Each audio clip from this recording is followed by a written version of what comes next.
کہ اللہ نے موسیقی سے اس طرف لانے کا جو میرا انتظام کیا وہ کیسے کیا. آئیں آج آپ کو میں یہ سناتا ہوں. آپ یقین کریں گے کہ یہی دن تھے، بالکل جولائی کی شدید گرمیاں تھیں. پنجاب میں تو جولائی میں تھوڑا موسم تھوڑا سا قدرے بہتر ہو جاتا ہے. کراچی میں جولائی میں حبس بڑھ جاتا ہے اور بہت بڑھ جاتا ہے. تو یہی جولائی کے دن تھے، میں گاڑی میں بیٹھا ہوا، شیشہ اس کا چڑھا ہوا تھا اور میں جا رہا تھا. تو میں نے اپنے بائیں طرف سے ایک جماعت کو گزرتے ہوئے دیکھا. مجھے کچھ اس طرح پتا تھا کہ یہ کچھ ایک جماعت ہے جو لوگوں کو مسجد کی طرف لے جاتی ہے اور وہ تنگ ونگ کرتی ہے، لوگوں کو گھروں سے نکال لیتی ہے. تو لوگ اس جماعت سے بھاگتے پھرتے ہیں، کچھ ایسا سنا تھا میں نے، کوئی ایک ایسی جماعت ہے. تو میرے دل میں یہ خیال آیا کہ دیکھو تم تو آرام سے گھر میں بیٹھے ہوئے ہو، گاڑی میں بیٹھے ہوئے ہو، اور یہ دیکھو یہ بیچارے لوگوں کو نماز کی طرف، اللہ کی طرف بلا رہے ہیں، اور ان کے کپڑے بالکل بھیگے ہوئے تھے پسینے سے، اور تم ان کے بارے میں غلط سوچ رہے ہو. ایسا نہ ہو کہ آگے جا کے تمہاری گاڑی وجے کہیں. تو اپنی گاڑی کو بچانے کے چکر میں نے وہاں سے یو ٹرن مارا، اور یو ٹرن مار کے میں واپس لایا، اور واپس لا کے میں نے گاڑی کو یہ جماعت کے کچھ جو ساتھی تھے ان کے آگے روک لیا. روک کے میں گاڑی سے اتر کے میں جو جماعت کا جو سب سے آگے جو تھے بزرگ تھے، میں ان کے پاس گیا اور میں نے جا کے ان سے ایسے ہاتھ ملا کر میں نے کہا جی آپ بڑا اچھا کام کریں، میرے لیے بھی دعا کریں. ایسے ہی کہہ دیا میں نے. تو انہوں نے میرا ہاتھ پکڑ لیا اور مجھے کہنے لگے میں آپ کے لیے ضرور دعا کروں گا. اب مجھے کیا پتا کہ گشت پر نکلا ہوا ہو کوئی، اور وہ گشت پہ نکلا ہوا آدمی دعا کرے، یہ کیسے ہو سکتا ہے اللہ قبول نہ کرے؟ ہو سکتا ہے اس اللہ کے ولی نے میرے لیے دعا کر دی ہو. اب آپ لوگ اللہ کا نظام دیکھیں میری بہنوں اور میرے بھائیوں، بہت عجیب بات ہے. اس جماعت میں ایک جو لڑکے تھے ان میں سے ایک نے اپنی مسجد میں جا کر بتایا کہ تمہیں پتہ ہے آج ہمیں روکا کس نے؟ تو انہوں نے کہا بھائی کس نے روکا؟ کہا وہ سنگر نہیں ہے جنید جمشید، اس نے آج، یہ لوگ مقامی گشت کر رہے تھے، اس نے گشت کے دوران ہمیں روک لیا. اس نے ہم سے ایسے کہا بھائی ہمارے لیے دعا کرنا. اور جس مسجد میں اس نے یہ بات کہی، اس مسجد میں ایک نمازی تھا جو تبلیغ میں لگ چکا تھا. وہ 16 سال پہلے میرے ساتھ سکول پڑھتا تھا. اللہ کا نظام دیکھیں، 16 سال پہلے میرے ساتھ سکول میں پڑھتا تھا، تبلیغ میں لگ چکا تھا. اس نے کہا کس نے روکا تمہیں؟ کہا وہ نہیں ہے، وہ سنگر جنید جمشید، اس نے روکا ہمیں. اس نے کہا اچھا میں ٹھیک ہے. اب میرے اس دوست نے مجھے ڈھونڈنا شروع کیا. ہاں بچوں آپ لوگ آگے آ جاؤ، ادھر قالین پر آ جاؤ، ادھر آ جاؤ، آؤ میرے بھائی آگے آ جاؤ، ادھر قالین پر بیٹھ جاؤ. میرے لیے تو یہ کافی ہے، یہ قالین تمہارا ہی ہے، بیٹھ جاؤ ادھر آ کے بیٹھ جاؤ. لیکن بات نہیں کرنی اور یہ نہیں کرنا. آپ نے انکل کی بات سننی ہے، ٹھیک ہے، یہ نہیں کرنا، یہ نہیں کرو تھوڑی دیر کے لیے، کیونکہ اگر یہ کرتے رہو گے پھر بیٹا سمجھ ہی نہیں آئے گی ہم نے کیا بات کی. ٹھیک ہے، 2 منٹ کے لیے شیطانی ہتھ کنڈے سے جان چھڑا لو. ہاں اچھا، تو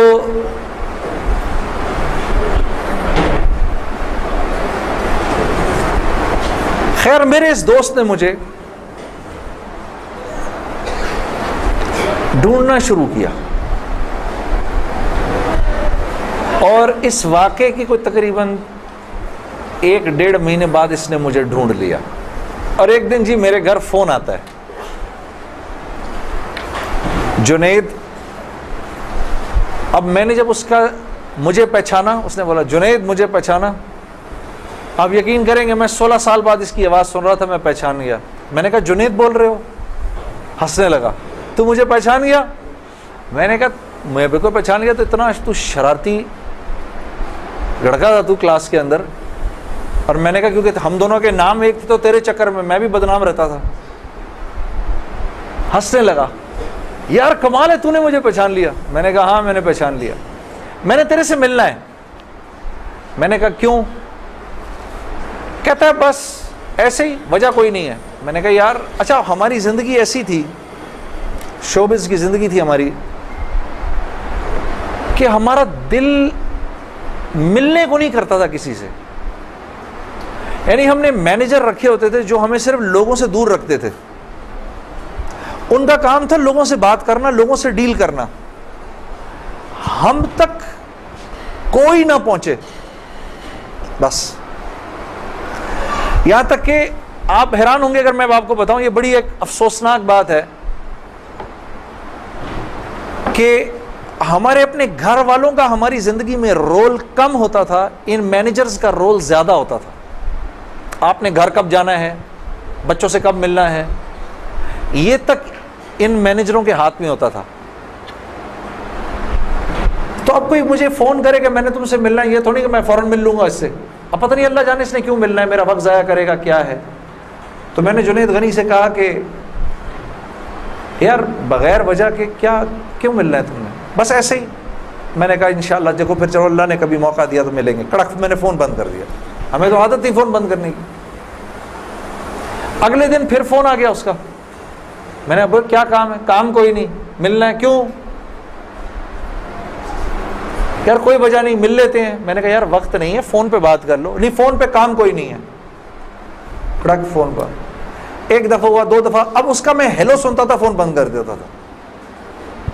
یہ سلسلہ 1-2 مہینے تک چلتا رہا,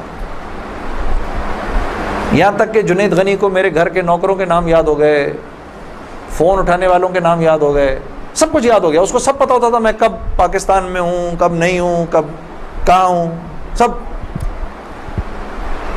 ایک دن اس کا فون آیا تو جب میں نے فون رکھنے لگا مجھ سے کہتا دیکھ میں تجھے اللہ کا واسطہ دیتا ہوں, میری 1 منٹ کی بات سن لے. میں نے بولا بولو. میں ابھی عمرہ کر کے آیا ہوں تو میں مدینے اور مکے کی کھجوریں اور زمزم اور یہ کچھ چیزیں لے کر آیا ہوں, یہ لے لے میرے سے, پھر اس کے بعد میں چلا جاؤں گا. کتنی دیر کے لیے آؤ گے تم؟ 5 منٹ کے لیے. میں نے کہا ہاں 5 منٹ. جنید غنی یاد رکھنا 5 منٹ 5 منٹ. دوپہر کو مجھے یاد ہے 3:30 بجے ابھی تک پلاننگ ہوئی, جنید غنی صاحب آئے. اب میں نے جب جنید غنی کو دیکھا تو میرا تو دماغ ہی چکرا گیا. کیا دیکھتا ہوں, سفید لباس ہی جیسے مولوی صاحب نے پہنا ہوا ہے, سر پہ پگڑی, اتنی بڑی داڑھی, اوپر واسکٹ پہنی ہوئی اس نے, پائنچے اس کے اوپر. میں نے کہا جنید غنی یہ تجھے کیا ہو گیا؟ کہتا ہے مجھے کیا ہو گیا؟ میں کیا کہوں تجھے کیا ہو گیا؟ میں نے کہا یہ تیرا حال تیرے جیسا ہے شیطان, یہ اتنا بڑا بزرگ بنا ہوا, آؤ بیٹھو میرے پاس. آیا میرے پاس بیٹھا, اس نے مجھے کھجوریں دیں, زمزم دی, جانماز دی, اور پورے 5 منٹ میں کہتا ہے میرے 5 منٹ پورے ہوئے, اب میں چلتا ہوں. میں نے کہا نہیں اب بیٹھ جاؤ, بیٹھ جاؤ, مجھے بتاؤ یہ سب کیا ہے. پھر مجھے کہنے لگا چل چھوڑ اس کو یار, اسکول کی بات کرتے ہیں. میں نے کہا اسکول چھوڑو, مجھے بتاؤ یہ کیا ہے, یہ کنہوں نے تمہارا حال کیا. یہ مجھ سے کہنے لگا مل لو ان سے. میں نے کہا ہاں میں نے ان سے ملنا ہے, میں نے ان سے ملنا ہے. آپ سوچو کوئی آدمی تبلیغ والوں کے چنگل میں پھنس جائے, ہاں, تو مجھ سے کہتا ہے کل سے ہمارا اجتماع شروع ہو رہا ہے, میرے ساتھ اجتماع پر چلو. میں نے کہا میں چلوں گا. تو میں کل تمہیں پک کرنے آؤں گا, صبح کے وقت پک کرنے آؤں گا. آپ یقین کرو 5 منٹ کے لیے آیا تھا, 3.5 گھنٹے میں نے بٹھا کے رکھا اس کو اپنے پاس. میں اس سے باتیں سنتا رہا, جنید غنی کیا, پھر کیا ہوا, پھر کیا ہوا, پھر کیا ہوا, کیا ہوا, کیا ہوا. آخر میں نے کہا میں تمہارے ساتھ اجتماع پر چلوں گا. خیر جی میں تیار ہو گیا. میں نے اپنی نئی صاف ستھری جینز نکالی, اپنی میں نے ٹی شرٹ نکالی, لمبے لمبے میرے بال تھے. ہاں میں تیار ہو گیا جس طرح میرا خیال تھا بہترین طریقے کا تیار ہونے کا, میں ہو گیا تیار. اب جب میں وہاں پہنچا, اترا, میں نے جا کے اجتماع دیکھا تو میں نے دیکھا کہ ہر آدمی شلوار قمیض میں, ہر آدمی کے سر پہ ٹوپی. تو میں نے جنید غنی سے کہا, جنید غنی سن, یہ مجھے کوئی مار وار تو نہیں دے گا ادھر ہے, میرا کوئی قتل وتل تو نہیں ہو جائے گا میرا؟ کہتا نہیں, ہم لوگ مارنے والی پارٹی نہیں, ہم لوگ کھلانے والی پارٹی ہیں. میں نے کہا اچھا لے جاؤ مجھے اندر. پھر اب میں اندر جانا شروع ہوا اجتماع گاہ میں, تو میں نے دیکھا کہ لوگ ایک دم اکٹھے ہونا شروع ہو گئے. پیچھے سے مجھے آوازیں آئیں, ارے یار یہ تو جنید جمشید ہے یار. کوئی دو چار آوازیں آئیں, ابھی یہ ادھر کیا کر رہا ہے کوئی. تو مجھے یہ بات بری بھی لگی ہلکی سی, کیا مطلب بھائی کہ تم بہت بڑے مسلمان ہو, میں نہیں آ سکتا کیا؟ خیر میں اندر گیا, اندر جا کر بیٹھا تو میں نے دیکھا ایک مجمع سب پہنچ گیا ملنے کے لیے, دیکھنے کے لیے. جو بھی جنید غنی نے مجھے بٹھایا, تم ادھر ہی بیٹھو یہیں پر, اور میں ابھی ایک صاحب کو لے کر آتا ہوں. خیر یہ مجھے بٹھا کر چلا گیا. اتنی دیر میں ایک نوجوان لڑکا, یہ جیسے بھائی لوگ بیٹھے ہیں اپنے, 18-19 سال کا, یہاں سے بیچ میں سے راستہ توڑ کے میرے پاس آ گیا. مجھے آ کر کہتا ہے, جنید بھائی نماز پڑھتے ہیں آپ؟ تو میں اس کو ایسے دیکھنا شروع ہو گیا. اب میں نے کہا کیا جواب دوں میں اس کو, ہاں بولوں کہ نہیں بولوں, سچ بولوں کہ جھوٹ بولوں؟ میں دیکھتا رہا اس کو, دیکھتا رہا, لیکن اندر ہی اندر نا مجھے غصہ آنا شروع ہو گیا کہ اب یہاں یہ ہوگا, اگلا پوچھے گا آپ قرآن پڑھتے ہیں کہ نہیں پڑھتے ہیں, پھر اگلا پوچھے گا آپ روزے رکھتے ہیں نہیں رکھتے ہیں, آپ نے حج کر لیا. مطلب یہاں اب میری کیا اب یہاں پر کیریکٹر اسیسنیشن ہوگی کیا؟ میں ابھی یہاں پر کیریکٹر اسیسنیشن کروانے آیا ہوں, اپنی کردار کشی کروانے آیا ہوں میں یہاں پر. تو میں نے وہ لڑکا جو ساتھ بیٹھا تھا, میں نے کہا یار اس کو بولو جنید غنی کو, یہ مجھے غلط جگہ لے آیا, وہ میں یہاں سے جا رہا ہوں ابھی. وہ بھاگا گیا اس کے پیچھے, اس کو لے کر آیا. جنید غنی نے کہا کیا ہو گیا یار جنید, کیا ہو گیا؟ میں نے کہا یار کچھ نہیں. تو وہ کہتا ہے یہ ابھی ایک لڑکے نے آ کے پوچھا تھا ان سے, آپ نماز پڑھتے ہیں نہیں پڑھتے ہیں؟ تو جنید غنی نے کہا تو نے اس لڑکے کو آنے کیوں دیا؟ اتنا غصے ہوا وہ اس پہ. میں نے جنید غنی کو ٹھنڈا کیا, میں خود بھی تھوڑا ٹھنڈا ہوا. میں نے کہا یار کیوں ناراض ہوتا ہے؟ وہ لڑکا بات تو صحیح کر رہا تھا نا کہ نماز پڑھنی تو چاہیے مجھے. تو اس نے جو جملہ بولا نا مجھے, وہ مجھے آج تک یاد ہے. جنید غنی نے جو جملہ بولا, اس نے کہا جنید ہم کیوں نہیں پوچھتے کہ تم نے کیوں نہیں کیا, ہم تو ترغیب دیتے ہیں, اس کے بعد اللہ سے دعا کرتے ہیں کہ اللہ وہ نیکی کرنے کی توفیق دے. ہاں وہ آج بھی مجھے وہ بات یاد ہے. اللہ پاک یہ مجھے بھی عطا کرے کہ ہم کسی سے یہ نہ کہیں بھائی تم نے کیوں نہیں کیا یہ, بلکہ نیکی کی ترغیب دیں اور پھر اللہ سے رات کو دعا کریں اللہ میرے اس بھائی کو, میری اس بہن کو توفیق دے وہ اس نیکی کو کر سکے. پھر میں نے کہا جنید غنی کو چل چھوڑ یار, میں ادھر ہی بیٹھا ہوں, میں کہیں نہیں جا رہا. اب جنید غنی صاحب نے ایک صاحب کو بلایا, ان کا نام تھا ڈاکٹر بلند اقبال.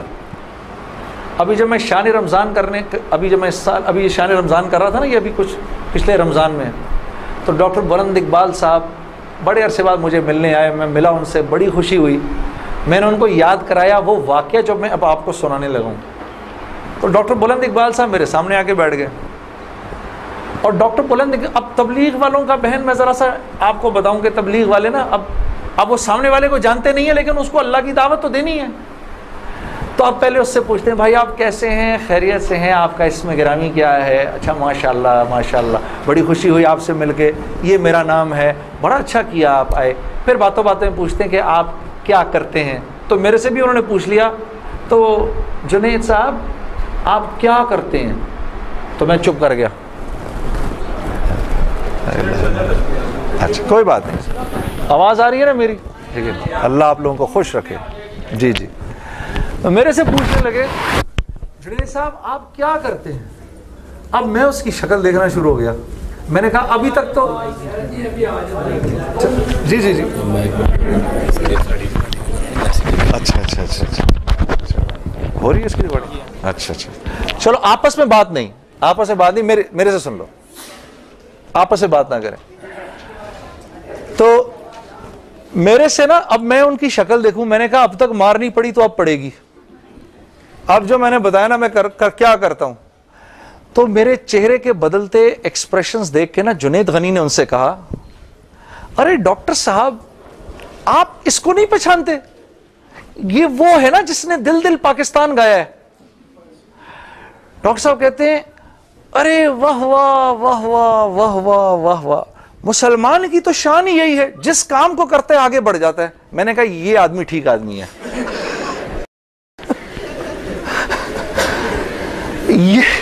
یہ بالکل ٹھیک آدمی ہے, اس سے کرو دوستی.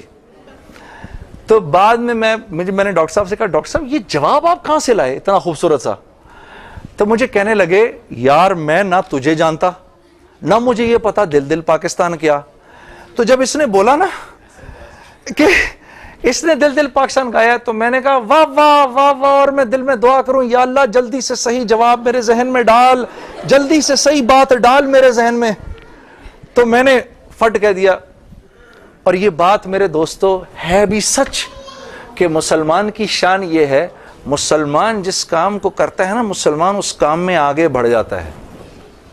ساری دنیا میں جن کاموں کو آپ برا کام سمجھتے ہیں نا کہ یہ برے کام ہیں, ان برے کاموں کو بھی اگر کبھی کسی مسلمان نے کیا نا تو یقین کرو غیروں سے بھی زیادہ کیا. ہاں یقین کرو, مسلمان ایک عجیب امت ہے, ہم سے بہتر کوئی نہیں. کنتم خیر امہ, بس یہ ہر لائن سے بہترین امت ہے. جس کو اللہ ہی کہہ دے تم بہترین ہو, تو پھر ہمیں دوسروں سے پوچھنے کی کیا ضرورت ہے کہ ہم اچھے ہیں کہ برے ہیں. ہاں اب میں پورا دن ڈاکٹر بلند اقبال صاحب کے ساتھ پھرتا رہا, اور جب دن کا آخر آیا تو جنید غنی نے مجھے کہا کہ چل میں تجھے اب گھر چھوڑ دوں. میں نے کہا گھر تو مجھے چھوڑ دو, لیکن یہ بسترے کیا ہیں, یہ جو بسترے لگے ہوئے ہیں؟ کہا یہ رات کو لوگ یہاں سوئیں گے. میں نے کہا اور یہ جو بزرگ حضرات ہیں یہ بھی ادھر ہی سوئیں گے. میں نے کہا یار میں تو ان سے زیادہ فٹ آدمی ہوں, اگر یہ بوڑھے لوگ ادھر سو سکتے ہیں تو میں بھی سو سکتا ہوں. تو اس نے کہا یار نور اللہ نور, تیرے لیے بھی بسترا لگا دیتے ہیں.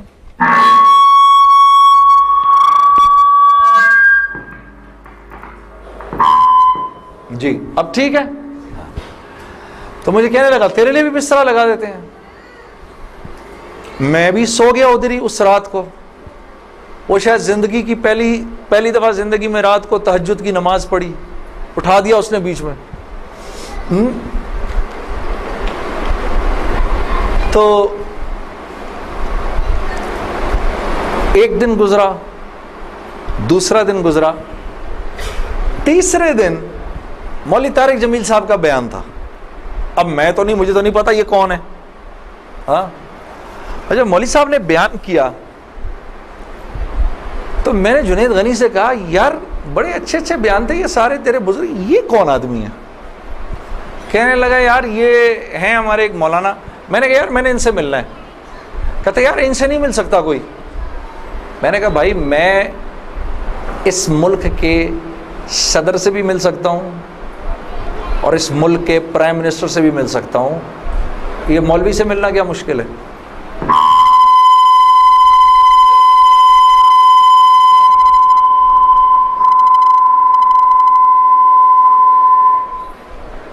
اب ٹھیک ہے,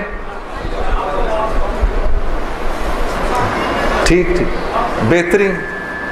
تھوڑا سا اس کا گین تھوڑا کم کر دو. ٹھیک ہے. ان میں سے زیادہ تر لوگوں کو نہیں پتا کہ اس مائک سے میرا تعلق جو ہے وہ ان ساروں کی عمروں سے بھی پرانا ہے. اچھا اب ٹھیک ہے, اب ٹھیک. آپ لوگوں کو پیچھے آواز آ رہی ہے؟ بس. تو خیر میں نے سو کہا مجھے ملنا ہے, ہر صورت میں ملنا ہے. کہنے لگا یار کس طرح کریں گے, چل میں تجھے لے کے چلتا ہوں. خیر جی ہم پورے مجمع میں سے نکلے دونوں, کرتے وہ پیچھے حضرات کے ٹینٹس لگے ہوئے تھے, کرنگی میں ہوا تھا یہ کراچی کا اجتماع. میں اور یہ بات کر رہا ہوں 1997 سپٹمبر 1997 3 سپٹمبر مجھے ابھی تک یاد ہے, میری سالگرہ تھی 3 سپٹمبر 1997. عمر بھی بتا دوں میری کیا ہو گئی تھی, معلوم ہے سب آپ کو, سب کو پتہ چلے گا. 50 سال کا تو ہو ہی گیا ہوں نا میں. ہاں اب کیا ڈرنا, جو 50 سال کا بندہ ہو جائے وہ کیا عمر چھپایا اپنے. خیر, تو میں جب ادھر پہنچا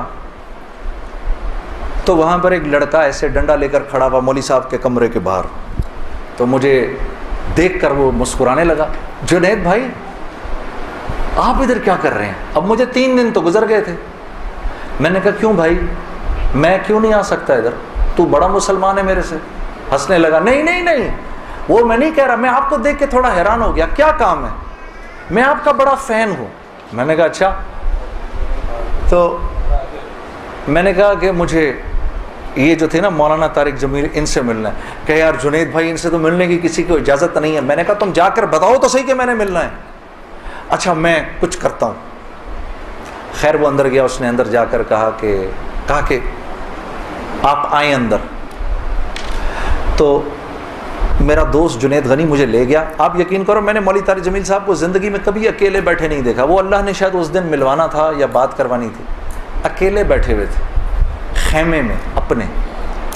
جنید غنی نے جا کر اندر کہا مولانا میرا ایک دوست ہے جنید جمشید, وہ آپ سے ملنا چاہتا ہے. مولانا نے کہا کون جنید جمشید؟ میں باہر کھڑا حیران ہو گیا, ان کو کیسے پتا میں کون ہوں؟ اندر بھیجو اس کو, اندر بھیجو.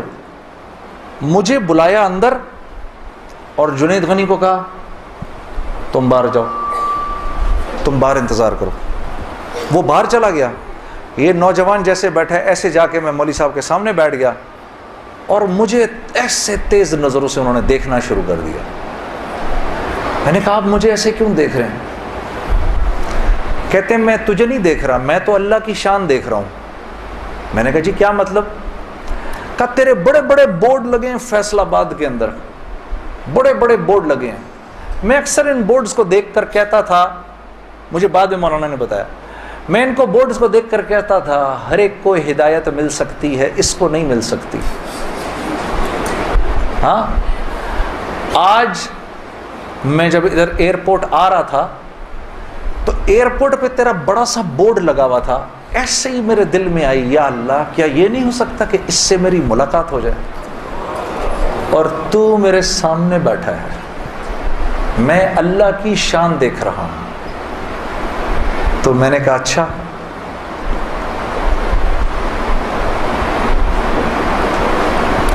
کہنے لگے دل دل پاکستان تو نے گایا ہے. میں نے کہا جی. میں نے کہا آپ نے سنا ہے؟ کہا نہیں سنا تو نہیں, بسوں کے پیچھے لکھا دیکھا ہے. میں نے کہا چلو یہ کسی یوں پہنچا نہ پہنچا, آئے تو صحیح برسر الزام ہی آئے. ہاں ہوٹوں پہ کبھی ان کے میرا نام ہی آئے, آئے تو صحیح برسر الزام ہی آئے. میں نے کہا چلو یوں نہیں تو یوں سے, تعارف یوں نہیں ہوا تو یوں ہو گیا, بسوں کے پیچھے تو لکھا دیکھ لیا. کوئی نہیں کوئی نہیں, ادھر سنو. اور یہ ہمارے ملک کی سوغات ہے, اس پہ گھبرانا نہیں چاہیے یار. ایسے ہو جاتے ہیں ہائے یہ کیا, ارے یار کیا ہو گیا, بجلی چلی گئی نا, آ گئی. یہ تو ہمارے ملک کی سوغات ہے, اس پہ گھبرانا نہیں چاہیے. ہاں اس پہ اس لیے نہیں گھبراؤ, آپ نہیں گھبراؤ گے نا تو غیر بھی نہیں گھبرائیں گے. جب آپ گھبرا جاتے تو غیر بھی کہتے ہیں ہاں یار کوئی عجیب سی بات ہو گئی ہے. تو ہاں ان کو بھی بولو یوز ٹو ہو جاؤ بھائی, ہم لوگ مل بانٹ کے کھانے والے ہیں, کبھی آپ کے گھر نہیں تو کبھی ان کے گھر نہیں, ہاں کبھی میرے گھر تو کبھی آپ کے گھر. تو اس پہ گھبرانا نہیں چاہیے. خیر, تو میں نے مولوی صاحب سے کہا مولانا میرا ایک سوال ہے. ایک پاکستانی نوجوان میری عمر کا, جس نام شہرت کا تصور بھی نہیں کر سکتا, وہ سب کا سب میرے پاس موجود ہے، لیکن میں اندر سے خالی ہوں. لوگ اس بات کو نہیں جانتے. لوگ سمجھتے ہیں کہ میں بہت خوش ہوں، لیکن میں اندر سے بہت پریشان ہوں. بہت اضطراب ہے اور اس کی وجہ مجھے سمجھ نہیں آتی. فرمانے لگے تیرا مسئلہ یہ ہے کہ تجھے چوٹ لگی ہے سیدھے گھٹنے پر اور تو مرم لگا رہا ہے الٹے گھٹنے پر. میں نے کہا جی وہ کیسے؟ فرمانے لگے دیکھو اللہ نے انسان کو دو چیزوں سے بنایا ہے. ایک مٹی سے بنایا ہے، ایک جسم سے بنایا ہے جو کہ مٹی کا بنا ہوا ہے، اور ایک روح ہے جو اللہ کا امر ہے. ٹھیک؟ تو جسم کیونکہ مٹی کا ہے اس لیے اللہ نے اس کی ہر ضرورت کو مٹی میں رکھا ہے. جو کھانا ہم کھاتے ہیں، جو کپڑے ہم پہنتے ہیں، جو پانی ہم پیتے ہیں، جو جن گھروں میں ہم رہتے ہیں، جو چیزیں ہم استعمال کرتے ہیں، یہ سب جسم کی ضرورت کی چیزیں ہیں. اور کیونکہ جسم مٹی کا ہے تو اللہ نے ان تمام ضرورتوں کو مٹی میں رکھا ہے. روح اللہ کا امر ہے، یہ آسمانوں سے آئی ہے تو اس کی خوراک بھی آسمانوں پر ہے، زمین میں نہیں ہے. پھر فرمانے لگے اگر میں تم کو سونے کے ایک محل میں بند کر دوں اور 4 دن کھانے کو نہ دوں تم کیا کرو گے؟ میں نے کہا ظاہر سی بات ہے میں چیخوں گا کہ مجھے کچھ کھانے کو دو. کہا بس یہی حال تیری روح کا ہے کہ تیرا جسم اچھے اچھے کپڑے پہنتا ہے، بڑی بڑی گاڑیاں چلاتا ہے، اچھے اچھے محلوں میں رہتا ہے، اور تو اپنے آپ کو سیٹسفائی کرنا چاہتا ہے، لیکن اندر تیری روح جو ہے وہ بھوکی ہو کے جب چیختی ہے تو تیرے سر میں درد ہوتا ہے. تو اس روح کی بھوک کا بھی تو علاج کر. تو میں نے کہا اس کی خوراک کہاں ہے؟ کہا یہ آسمانوں سے آئی ہے تو اس کی خوراک بھی آسمانوں پر ہے، زمین میں نہیں ہے. اور دل کے سکون، چین اور اطمینان کا تعلق اس مٹی کے بنے ہوئے جسم سے نہیں ہے بلکہ اس آسمان سے آئی ہوئی روح سے ہے. تو میں نے کہا اس کی غذا کیا ہے؟ فرمانے لگے اس کی غذا اللہ کا کلام ہے، اللہ کے حکم ہے. اس کی غذا نبی کی زندگی ہے، نبی کے طریقے ہیں، نبی کی سنت ہے. وہ جب تک اس کو ملیں گے نہیں یہ بھوکی رہے گی، اور جب یہ بھوک کر چیخے گی تو پھر تم تو مسلمان ہو، تمہیں تو پتہ ہے، غیروں کو تو پتہ نہیں. وہ دماغ کی اس چیخ کو سلانے کے لیے کبھی شراب پیتے ہیں، کبھی نشے کرتے ہیں، لیکن یہ تو جب تک روح بھوکی ہے اس وقت تک اندر سے تم مضطرب رہو گے، سکون چین نہیں ملے گا. اور پھر قرآن کی وہ آیت پڑھی مجھے آج بھی یاد ہے، الا بذکر اللہ تطمئن القلوب، کہ اللہ پاک چیلنج دے رہے ہیں سب کو کہ اگر دل کا سکون، چین اور اطمینان چاہیے میرے بندو، مالداروں، حکومت والوں، دولت والوں، شہرت والوں، اگر تمہیں دل کا سکون، چین، اطمینان چاہیے تو تمہیں مجھ سے تعلق بنانا پڑے گا، مجھ سے یاری لگانی پڑے گی. مولانا کی یہ بات سن کر میں تو پہلے ہی پریشان تھا، 3 دن سے بیان سن رہا تھا، میں تو دھاڑے مار کے رونا شروع ہو گیا. روتا رہا بڑے دیر تک. پھر جب مجھے تھوڑا سا چین آیا تو میں نے کہا مولوی صاحب اس کا مطلب کیا ہے، میری پوری زندگی برباد ہو گئی؟ تو فرمایا نہیں، بالکل بھی نہیں، کہ یہ معاملہ تم دنیا والوں سے تھوڑی کر رہے ہو، یہ معاملہ تم تو اللہ سے کر رہے ہو. اور اللہ کے ہاں معاملہ کیا ہے؟ اللہ کے ہاں معاملہ کیا ہے کہ ابھی انسان اللہ رب العزت سے معافی مانگنے کا ارادہ ہی کر رہا ہوتا ہے، دل میں ابھی خیال ہی آ رہا ہوتا ہے کہ اللہ رب العزت اگلے پچھلے معاف کر دیتے ہیں سارے. پھر مجھے فرمایا، یہ مجھے پھر بات سنائی، حدیث قدسی سنائی کہ میرے بندے تو یہ زمین و آسمان سارے کے سارے اگر اپنے گناہوں سے بھر دے، جو کہ تو بھر نہیں سکتا، اگر تمام جن و انس بھی مل جائیں تو بھر نہیں سکتا، لیکن اگر تو نے ایسا کر بھی دیا، ایک مرتبہ اگر تو نے کہا اے اللہ مجھے معاف کر دے، تو نہ صرف یہ کہ ہم تمہیں معاف کر دیں گے بلکہ تم ایسے ہو جاؤ گے جیسے تم نے ان گناہوں کو کیا ہی نہیں. میں تو بے یقینی کی حالت میں مولانا کو دیکھنے لگا. میں نے کہا مولوی صاحب واقعی؟ کہا ہاں. پھر پوچھنے لگے کیا ارادہ ہے؟ اب میرا ارادہ میوزک چھوڑنے کا تو نہیں تھا کہ میں نے کہا ادھر آؤ، کیا وہ کیا کہ نمازیں بخشوانے آئے، کیا روزے گلے پڑ گئے؟ ہاں جی، میرا تو کوئی پروگرام نہیں تھا میوزک چھوڑنے کا. لیکن گناہ بھی بخشوانے تھے. تو پھر مجھے کہنے لگے توبہ کرو گے؟ میں نے کہا مولوی صاحب کس چیز سے؟ کہا اپنی اس پچھلی زندگی سے. میں سوچ میں پڑ گیا. اچھا میں نے کہا جی میں توبہ کرتا ہوں. میں نے توبہ کی، یا اللہ میوزک چھوڑنے کا تو میرا کوئی موڈ نہیں، یہ مولوی بھی اللہ جانے کیا کہہ رہے ہیں، لیکن اگر تجھے اس سے کوئی میرے لیے بہتر زندگی نظر آتی ہے تو تو مجھے اس زندگی پہ لگا دے کہ واقعی میں چاہتا ہوں کہ تجھے راضی کر سکوں، تجھے خوش کر سکوں. اے اللہ پچھلی پوری زندگی پر توبہ کرتا ہوں، اگلی زندگی تیرے حکموں پر چلنے کی کوشش کروں گا.